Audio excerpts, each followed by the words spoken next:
I'm switching brushes at this point. I want to create some line, and working with a long skinny dagger striper is going to help me to pull some rhythmic shapes to suggest the foliage here.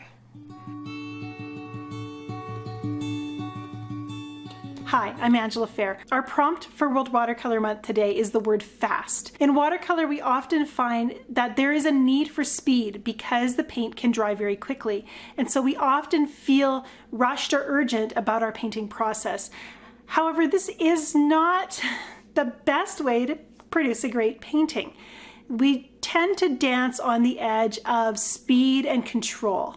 And those of us who want more control need to sacrifice some speed. Those of us who choose speed, we tend to lose a little bit in terms of control.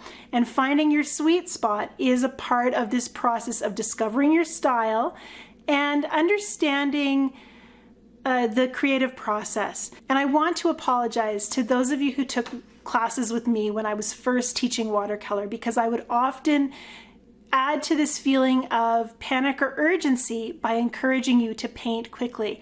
Watercolor dries quickly, so we need to paint quickly, is something that I would say. And I realized over time that this feeling of racing against the clock doesn't do our creativity any favors. What we want to do is recognize that if we want to paint quickly, we need to be mentally prepared for that painting. And I want to show you what I mean in today's demonstration. I'm going to paint an entire painting in about 7 minutes. It's a really short amount of time. Probably going to take longer to explain it to you than I do in painting it. In that short amount of time, however, my goal is to get to the heart of my subject and to paint it with energy and dynamic. And I cannot do that if I don't know what the heart of my subject is. So before I can paint that fast version of the painting, I've actually spent a good deal of time getting to know my scene in the preparatory work that I do beforehand. Let's take a look at some of those preparatory pieces now. When I chose this reference photo, I recognized that the very first version of the painting was probably not going to be my masterpiece. I really believe that the first version of the painting tells you what you don't know, potential problems start to pop up, things you're going to struggle with, much more than the things that you do know. The things that you're good at and strong at are going to show up, but they're also going to make those weak areas in the painting look more glaring. In this version, you can see there's a lot of detail in this painting. We've got this tree with little leaves up at the top. We've got a lot of stuff, different colors happening in the foreground. I've worked almost equally throughout the painting in depicting detail.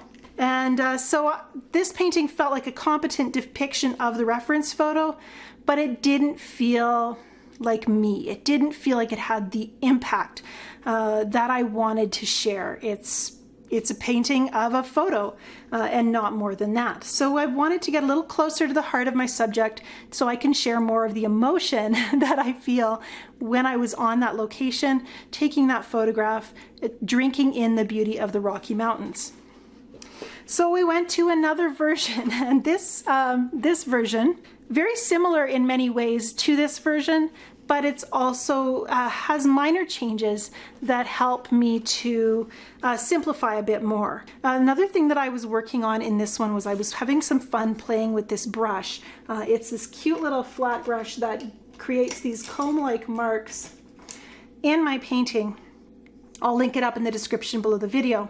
And I'm really enjoying that for adding quick line in an area where I don't want to be bothered doing a lot of fussy brush work. So at this point, I actually stepped back and I painted a value study, just a single color, exploring how I could simplify different areas and how all of those areas, those patterns of light and dark, fit together.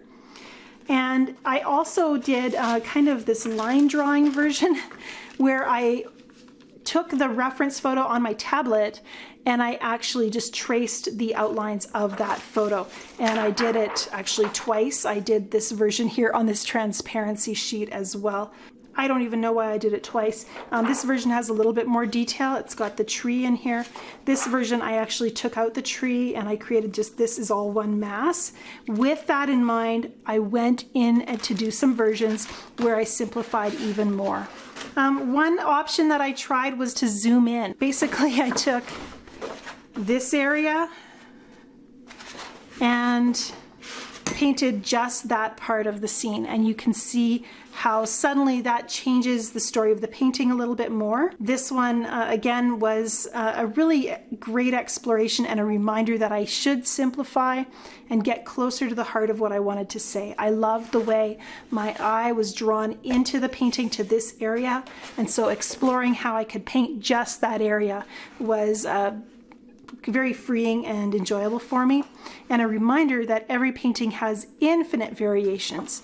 And then I decided to have some fun with color. This one didn't really get finished, but it was that challenge that I give myself to how can I simplify this scene even more.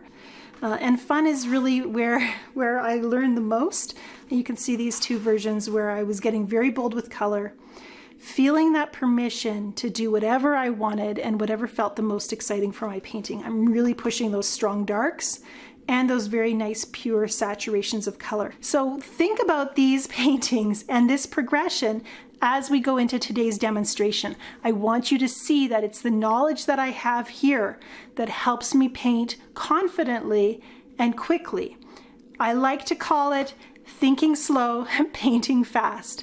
Think slow, plan what you're going to do, get to know your subject, and then trust that you've internalized that information, that time spent thinking slow, so that it can flow out onto your paper and allow your painting to come to life from that creative inner core. It involves letting go of ego and expectation, giving yourself the freedom to play. Don't second guess.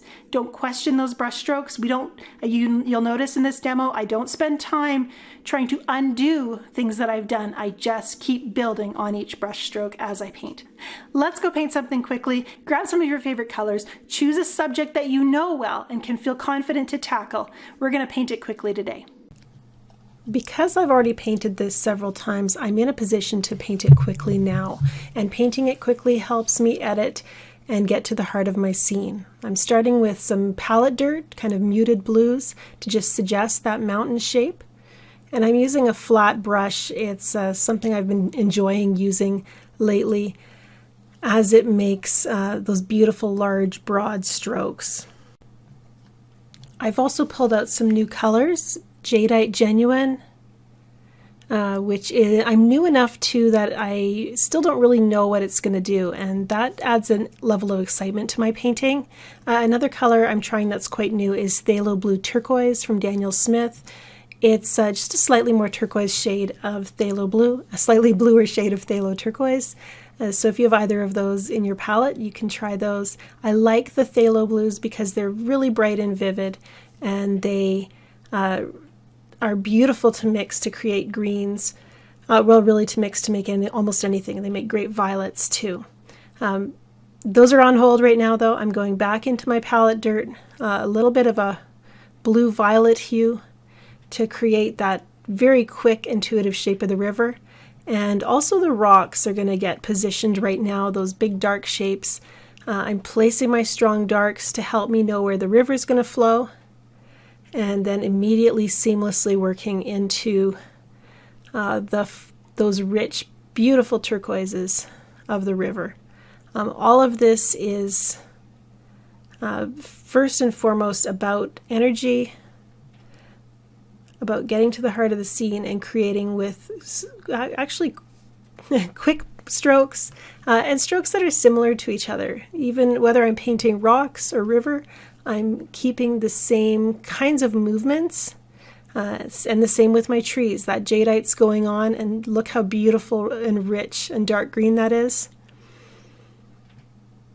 It's really creating those strong forms of the trees, which really bracket my river and frame those mountains as well.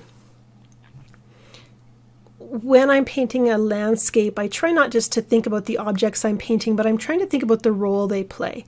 Are these shapes that direct your eye through the scene? Are they shapes that frame, a stronger area of impact? And with those strong darks on either side of the river, I'm really creating kind of a strong, simple shape that brings you back to that beautiful river. It took a little extra cleaning of my brush to get that extra jadeite out. And now I'm pulling in some violets. I believe that's manganese violet. All of the colors in this painting are really quite cool.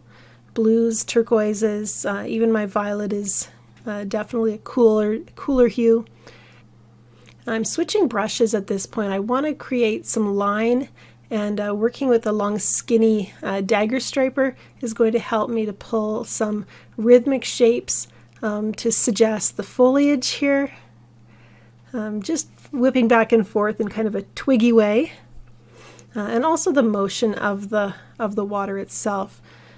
All the paint on my paper right now is quite moist, which gives me the chance to kind of pull it around to create watermarks in the areas where the paint is quite thick. I can put a little extra water in and get that paint moving. And I'm just pulling that color across to really continue to do that job of framing the water. Strong darks along the edge of the river as well. Again, we're framing, we're creating that path of movement. The eye is going to really follow that dark line. I think that's Pearlian green. And as it flows, it mingles with the turquoise. Everything's kind of fitting together. I'm not afraid to let my shapes kind of come together as one. I'm just dropping in a little bit of lavender. It's a semi-transparent color, so it can actually flow over top of darker shades and bring some lighter value back into that area. And again, it's that nice, cool, kind of milky violet hue. I've been putting it in almost every painting because I just think it's so beautiful. And it really plays kind of a neutral role as it starts to mix with other colors. I'm back into my darks again. As color flows, often the first dark value you place gets a little bit lighter, and so right now I get to just continue to keep an eye on those darkest areas and darken them up as necessary. As I'm painting, I'm also using strategies from past paintings. This is how you get to the place where you can paint a scene in just a handful of minutes, by working with repetitive shapes and movements, things that feel really familiar and comfortable. It's really easy to start creating really a signature style. Signature style has just come from the strategies we use over and over again. Right now I'm using Nicolazo yellow. It's a yellow that I know creates some really beautiful mixtures with other colors. It has a bit of a push, so it can flow into darker colors and bring a little glow of warmth.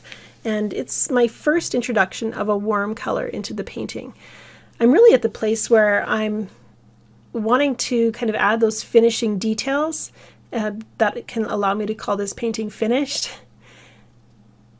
I'm pausing to watch and evaluate the painting. This version of the scene felt really freeing and really exciting as I took the explorations, the questions and experiments from the previous versions and worked them into this new painting. I was open to new possibilities. I didn't feel tied to any one previous painting, and I really worked to just let the painting evolve on its own, and I was there to kind of guide the painting along. And in that process, I just had so much fun. And this has helped grow my confidence that when I do the prep work, when I create these early versions, I see the fruit at some point. Sometimes it takes 2 versions of a scene to get to the heart of the painting. Sometimes it takes 12, sometimes it takes 20.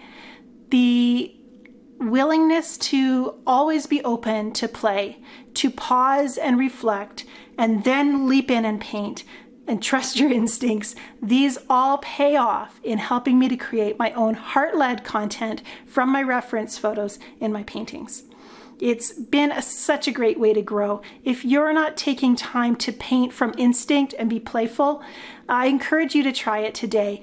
Learning to trust yourself, to trust your creative instincts is a really wonderful gift that you can give yourself as you paint, as you grow your skills in watercolor. If this video has helped and encouraged you, I'd love to hear about it. Leave a comment down below.